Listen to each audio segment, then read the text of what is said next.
중학교 생활기록부는 고등학교 입시를 생각하시는 분은 신경을 좀 쓰셔야 하고요. 고등학교처럼 복잡하지 않고 독서 기록 부분만 신경 써주시면 될 것 같습니다. 안녕하세요. 20년 경력의 중학교 과학교사입니다. 오늘은 중학교에서 신경 써야 할 생기부 부분에 대해서 알아보도록 하겠습니다. 중학교 생활기록부는 일반 고등학교에 진학하는 경우에는 신경 써야 할 부분이 딱히 없습니다. 그러나 영재고나 과고, 외고, 국제고 등의 특목고를 진학하고자 할 경우에는 점수 반영이 있기 때문에 신경 써야 할 부분이 있습니다. 그래서 오늘은 중학교 생기부에서 신경 써야 할 부분에 대해 알려드리도록 하겠습니다. 고등학교의 경우는 수시가 있고 대학 입시에 직결되기 때문에 생활기록부를 신경 써야 하는 부분이 많이 있습니다. 양적인 부분과 질적인 부분도 모두 신경을 써야 하죠. 하지만 중학교 생활기록부는 그 정도는 아닙니다. 학부모님들이 신경 쓰셔야 하는 부분은 크게 세 가지라고 생각하시면 됩니다. 첫 번째, 출결사항입니다. 성실함을 보여주기 위해서 가장 신경을 써야 하는 부분이 일단 출결입니다. 그렇다고 무조건 개근을 해야 된다는 말은 아닙니다. 출결 사항에 무단이 있어서는 절대 안 된다는 것이죠. 그런데 요즘에는 부모님들이 출근하시고 나서 아이들이 등교하는 경우가 있어서 아침에 분명 깨워놓고 출근을 하였는데 아이가 깜빡 잠들어서 지각하는 경우가 생길 수 있습니다. 늦잠으로 인한 지각의 경우 무조건 무단 지각이 됩니다. 그래서 평소에 생활 패턴 관리를 잘 해주셔야 됩니다. 그렇지만 공부하느라 늦게 자고 그러느라 지각하는 일이 간혹 생길 수 있습니다. 이런 경우 팁을 알려드리도록 할게요. 눈을 떴는데 학교에 지각이다. 이런 경우에는 학교에 가는 것이 아니라 병원으로 가셔야 합니다. 병원에 가서 처방전을 받아서 질병 지각이 될 수 있도록 하는 게 하나의 팁이 되겠습니다. 그러나 이런 방법을 자주 쓰는 건 당연히 안 되겠죠. 그렇지만 단 하나의 무단 지각이라도 엄청난 데미지가 있는 만큼 무단은 절대 없어야 된다는 점 명심하셔야 합니다. 또 이동 수업이 있을 수 있는데 이럴 때 수업이 늦게 들어가면 무단으로 처리될 수 있습니다. 무조건 종이 치기 전에 이동 수업 교실에 있어야 한다고 알려주셔야 합니다. 최소한 선생님이 오시기 전에는 무조건 교실에 앉아 있어야 합니다. 수업 시간에 화장실 갔다 늦었어요 등등 수업 5분 이상 늦은 경우 무단 처리가 가능합니다. 따라서 중요한 일이 있을 때는 해당 교과 선생님께 미리 허락을 받고 늦게 갈 수 있다는 점 반드시 알려주셔야 합니다. 두 번째, 당연히 성적입니다. 우선 어느 학교든 성적이 가장 중요한 부분입니다. 성적에서는 과학고는 수학과 과학 과목, 외고 같은 경우에는 영어 과목의 점수만 보기 때문에 진학하고자 하는 고등학교에 따라서 해당하는 과목은 중학교 때 계속해서 A를 받아 놓아야 합니다. 물론 B가 있더라도 절대 안 되는 건 아닙니다. 그러나 학교별로 차이가 좀 많이 있어서 과학고나 영재고 같은 경우는 문제가 없을 수 있지만 외고나 자사고 같은 경우는 B가 있는 경우 많이 어려울 수 있습니다. 그러면 중학교 내신 성적 산출 방법에 대해서 알려드리도록 하겠습니다. 우선 내신이 뭔지 그것부터 한번 살펴보도록 할게요. 내신이라는 것은 쉽게 말해서 학교에서 평가하는 모든 것이 내신인데요. 오늘은 성적 부분에 대해서만 알아보도록 하겠습니다. 성적 부분에서는 크게 방식이 두 가지가 있는데요. 우리가 알고 있는 수행평가와 중간고사, 기말고사라고 하는 지필평가가 있습니다. 이제는 중간고사와 기말고사가 1차 지필평가, 2차 지필평가로 명칭이 변경되었습니다. 이 두 가지 방식으로 내신을 평가받게 되는 겁니다. 그런데 이 두 가지 방식 중에서 학생들이 어려워하는 것은 지필평가가 되겠죠? 그래서 지필평가에는 신경을 많이 쓰고 수행평가는 대충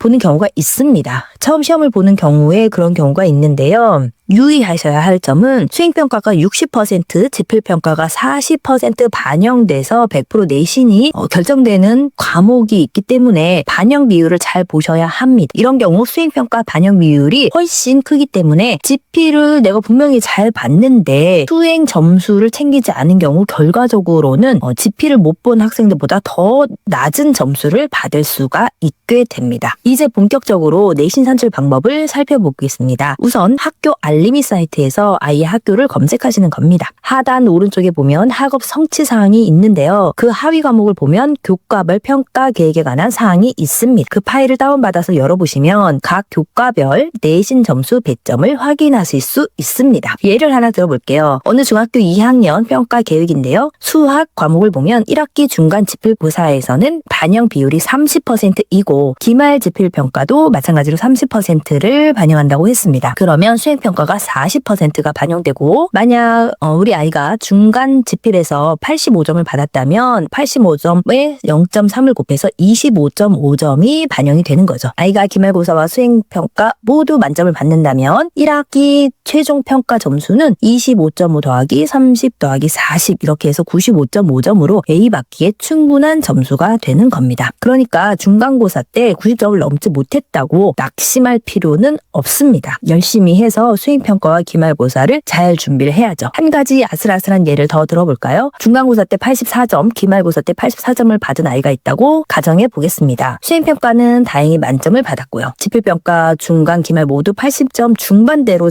받았기 때문에 누가 봐도 A를 받지 못할 것 같잖아요. 그런데 84.2에 30% 반영되면 점수는 25.2점입니다. 중간고사 25.2점에 기말고사 25.2점 그리고 수행평가 40점을 더하면 90.4점으로 아슬아슬하게 A를 받을 수 있네요. 이제 이 부분쯤에서 그런 생각이 드실 거예요. 그렇다면 A가 너무 많은 거 아닌가? 네, 절대평가인 중학교에서 A를 받는 학생의 비율은 꽤 높은 게 사실입니다. 성취평가도 또한 학교 알림에서 확인이 가능한데요. 앞에서 설명드렸던 학업 성취 사항 항목에 함께 있습니다. 이것도 예를 들어 볼게요. 어느 학교의 2학년 수학 과목에서 1학기에 A를 받은 학생이 무려 31.6%나 됩니다. 그나마 2학기 때는 수학 지필고사가 좀 어려웠는지 A를 받은 학생이 13.7%로 많이 낮아졌네요. 다른 학교를 한 번 더 살펴볼게요. 어느 중학교 1학년 영어 과목에서 2학기 A를 받은 학생이 무려 43%나 됩니다. B를 받은 학생은 17.8%니까 학업 성취도 B까지 아이들이 60%가 넘는 거죠. 보통 A, B, C, D, E까지 있으니까 B가 한두 개 섞여 있으면 중상위권 정도는 되겠지라고 생각하실 수도 있는데 그러나 애석하게도 착각일 수 있다는 이야기입니다. 중간고사를 좀 못 봤다고 실망을 너무 크게 하지 말고 기말고사와 수행평가에서 만회를 해서 성취도 A를 받을 수 있도록 노력하면 될 거고요. 성취도 A를 턱걸이로 간신히 받았다면 원점수 100에 가까운 A가 되도록 노력해야 되겠죠. 고등학교 가면 중학교에 비해서 과목별 수업 실수도 증가하고 배우는 양도 많아지기 때문입니다. 지필평가의 공부가 아무래도 수행평가보다 어렵고 높은 점수를 받기 어렵기 때문에 선생님에 따라서는 수행평가에서 점수를 아주 잘 받게 하는 경우가 있습니다. 따라서 수행평가를 볼 때마다 최선을 다해서 항상 만점을 받는다는 생각으로 임해야 합니다. 그래야 지필평가에서 실수로 몇 개 틀렸다 하더라도 A를 받을 수 있게 되는 것이죠. 어떤 학생들은 집에서 부모님이 지필평가만 강조하셔서 수행은 중요하지 않은 줄 알고 대충 받다가 수행 반영 비율이 60%인 경우 지필평가에서 100점을 받아도 A가 안 나오는 경우도 있었습니다. 세 번째, 독서기록입니다. 중학교 생활기록부에서 신경 써야 하는 부분은 이제 독서기록 부분이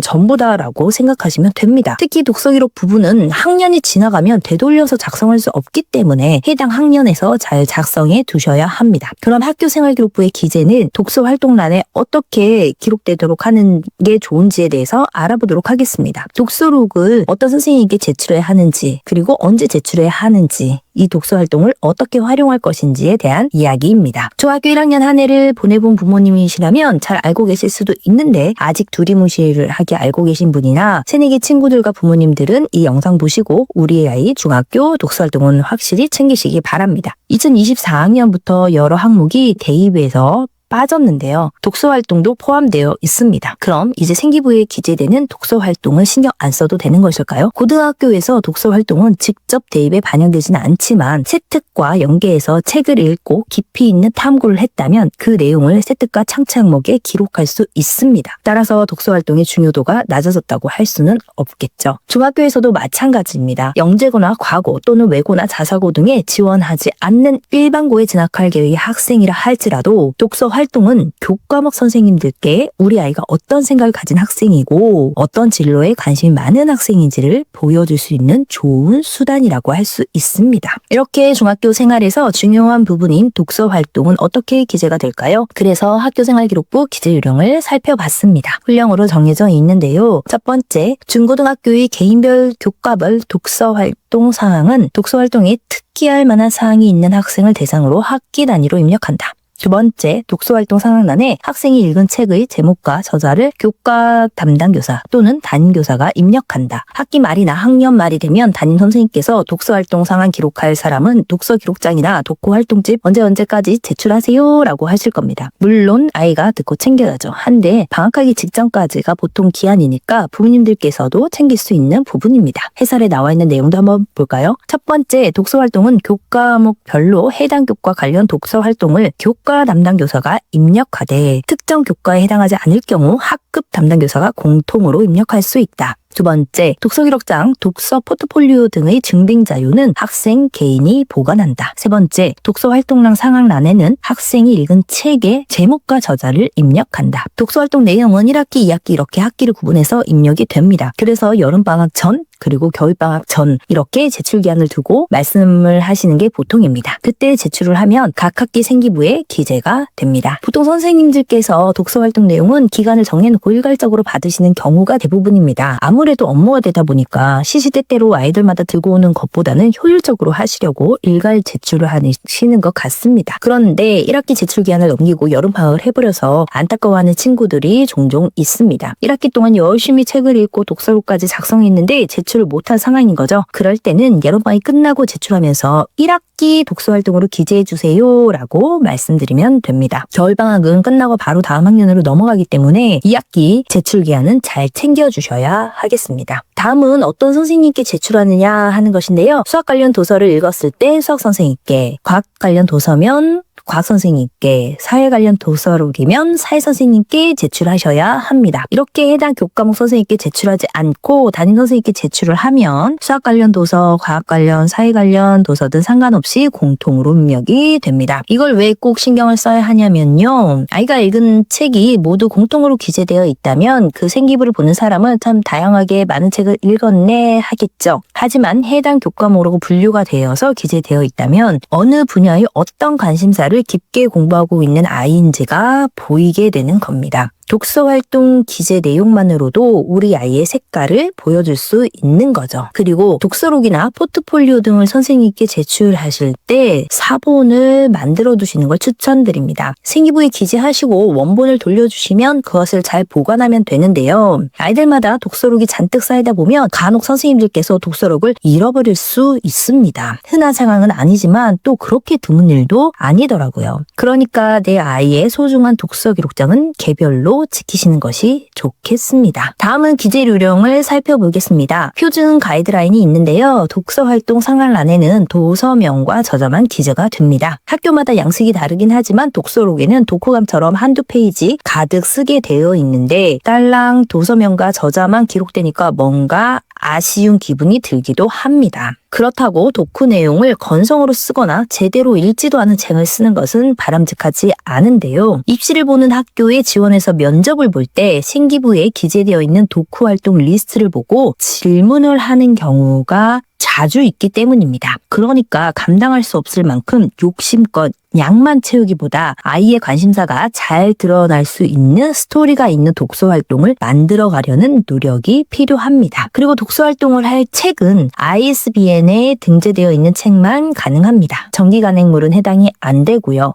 시리즈물을 읽었다면 1권에서 5권 등으로 마치 한 권의 책처럼 쓰여지게 되니까 그 점도 참고하시면 좋겠습니다. 마지막으로 유의사항 4가지를 알려드릴게요. 첫 번째, 독서활동 상황은 독서기록장, 독서 포트폴리오, 독서교육 종합지원 시스템의 증빙 자료를 근거로 입력해야 한다. 두 번째, 전체 학년 동안 동일한 책을 독서활동 상황란에 중복하여 입력하지 않도록 한다. 세 번째, 단순 독후활동 후에 교육활동을 전개하였다면 독서명을 표함하여 그 내용을 다른 영역에 입력할 수 있다. 네 번째, 원서와 한국어 번역본을 모두 읽은 경우 중복하여 입력하지 않는다. 여기서 신경 써야 할 부분은 중복 입력이 되지 않는다는 겁니다. 1학년 때 독서활동으로 기재해놓고 깜빡하고 2학년 때 또 기재하는 경우 안 된다는 겁니다. 물론 선생님께서 확인해 주시고 말씀하실 수도 있지만 이 정도 챙기면 좋겠죠. 중복으로 제출하지 않도록 독서활동을 잘 보관하시는 것이 좋겠지만 만약 기억이 나지 않는다면 나이스에서 생활기록부를 직접 보고 중복 도서가 있는지 확인하는 것도 방법입니다. 부탁드립니다. 오늘 말씀드린 독서 활동 잘 챙기면서 아이들과 함께 책 많이 읽는 한 해가 되시기 바랍니다. 중학교 생활기록부는 고등학교 입시를 생각하시는 분은 신경을 좀 쓰셔야 하고요. 고등학교처럼 복잡하지 않고 독서 기록 부분만 신경 써주시면 될 것 같습니다. 그리고 출결에서 무단이 없어야 한다는 건 기본이고요. 성적은 특목고를 생각한다면 해당 과목은 중학교 내신에서 어려움을 겪지 않아야 된다고 생각하셔야 합니다. 아이가 중학교 올라가서 늦기 전에 어떤 걸 챙겨야 하는지 모르실 수 있으니 좋아요와 전달과 공유